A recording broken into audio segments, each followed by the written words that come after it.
Let's bring in Kayleigh McEnany, White House press secretary. She's on the other side of the building on the North Lawn. Kayleigh, good morning to you. Good to join you, Steve.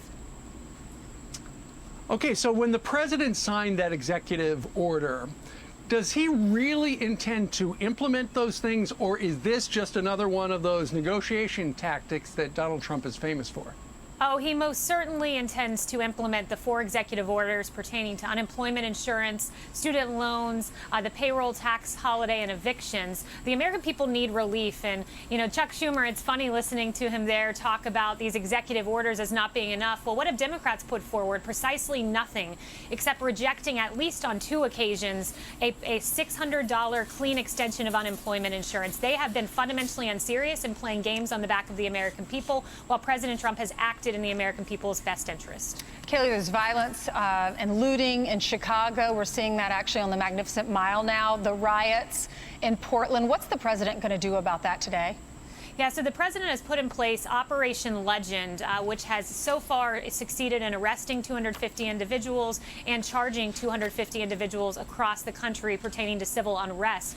Portland, as you know, we've secured the courthouse. But what has been so interesting to see there is finally, it took 70 nights, but finally you have the liberal Portland Mayor Wheeler saying that if you lock police officers in a building and tend to trap them in there, use an accelerant to commit arson, you are committing attempted murder, not demonstrating. It is completely reckless that it took a full 70 days for the liberal mayor to finally acknowledge that that's an unacceptable status quo, and these aren't just peaceful demonstrations, as he tried to show wrongheadedly when he walked among these rioters. So, Kayleigh, one of the big stories around the world remains COVID-19 and the surge back in Melbourne. They shut that city down. It's coming back in Germany and Spain. It's coming back in a little bit in South Korea and Japan, but not like it is here, and it goes back to testing. Now, when you see the CDC evidently is coming up with a saliva test, what can you tell us about that? And do you agree with some who say if these labs can't get a test back to an American citizen in less than 3 days, they shouldn't get paid for it because they're useless? Yeah, I'll leave it to the president about that specific provision, but what I would say is this: Dr. Birx and our team here have been hard at work to do pool testing to reduce the testing turnaround time, and we have seen some success there. We in the United States have been #1 in testing in the entire world by a long shot, more than 65 million tests, comparing that #2 at India to around 18 million. We've done extraordinary work, and when you talk about new tests, Brian, like a saliva test, we have more than 100 emergency use authorizations, exploring even more testing capability above the Abbott test and the rapid turnaround tests and the other tests that are currently available on the commercial market. You know, Kayleigh, something I was reading yesterday, trying to catch up after a week away. I'm shocked at the number of people who are getting into fights over masks. I mean, there was some guy who punched, I think, a 75-year-old guy, partially disabled vet, in the jaw, and broke his jaw because the guy said, hey, you know, your girlfriend isn't wearing a mask. Where does the president stand on encouraging people, don't get into a fight about it? Either they're going to wear a mask or they're not.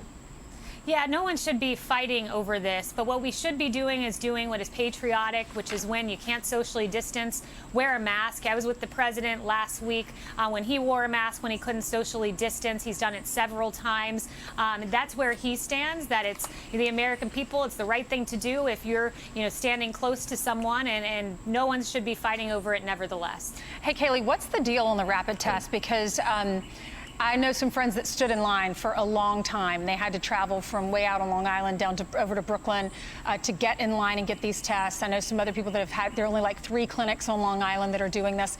People who find out maybe someone they were around has tested positive, they want to get the rapid test to know if they need to go back to work or if they need to quarantine. What's the latest on getting more rapid tests out there so people don't have to wait in these long lines? Yeah, so it's important. The rapid tests are available throughout the nation, but we have prioritized making sure that the rapid test gets to places where we have vulnerable communities, like our nursing homes, where we've pushed a lot of this testing to protect America's seniors. But there is, even in our testing system as it currently stands, excess testing capacity, because some of the tests that do take a few days are not fully being utilized. So there's excess capacity in the system, but you're right that surging rapid tests where we can is important, specifically in our nursing homes. So China has sanctioned, in response to our sanctioning some of their lawmakers, they've sanctioned 11 of ours, including Marco Rubio, Ted Cruz, Tom Cotton, Pat Toomey. We have, and also another congressman from South Jersey. No Trump officials. What's your reaction to China's reaction to our sanctioning of them? Yeah, China stands on notice because this president has been unmistakable in standing up to China. You've seen him with the Phase 2 China deal, pushing that deal through like no other president could or has in history. He's taken action sanctioning against the abusive treatment of the Uyghurs, no longer recognizing Hong Kong's autonomous status because of Chinese intervention. So this president has stood unmistakable. China may try to sanction back, as you just noted, but this president has stood firm against China, and he'll continue to. All right, Kayleigh, thank you very much for joining us today. North Lawn of the Thank White you, House. guys. Have a Thanks, busy Kayleigh. week.